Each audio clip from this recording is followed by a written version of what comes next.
Mesdames et messieurs, bonjour et merci de nous recevoir chez vous. Pour commencer ce flash, nous nous rendons à Bobo-Dioulasso, où la Biennale des littératures d'Afrique noire a débuté depuis ce 23 novembre.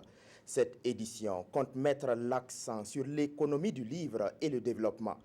Les organisateurs veulent profiter de l'occasion pour mettre en place des stratégies afin de cultiver davantage le goût de la lecture chez les Burkinabés. Les travaux d'entretien de la route reliant Yako à Yaba ont commencé. Ce projet va coûter 1,3 milliard de francs CFA et devrait durer 10 mois. Les travaux d'entretien de cette route longue de 70 km entrent dans le cadre du programme national routier du ministère en charge des infrastructures. Le Japon a offert 30 millions de francs CFA à l'association La Graine qui intervient dans la commune de Boussé.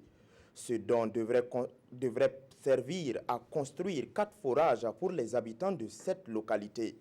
Par ce geste, le Japon vise à réduire les maladies d'origine hydrique et aussi à résoudre les problèmes d'assainissement de plus de 2000 personnes. Mettre fin à l'enrôlement des enfants dans les conflits armés. La branche nord du mouvement de libération du Soudan s'est engagée par la signature d'un accord avec les Nations Unies. Cet accord devrait permettre à l'ONU de se rendre dans certaines régions concernées pour dresser un état des lieux. Selon le représentant des Nations Unies, un accord similaire est prévu avec 3 autres groupes rebelles au Darfour.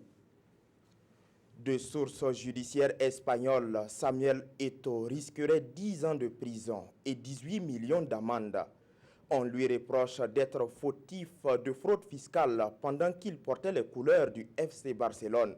Samuel Eto'o aurait réalisé une montagne de sociétés pour ne pas avoir à déclarer certains droits à l'image perçus en 2006.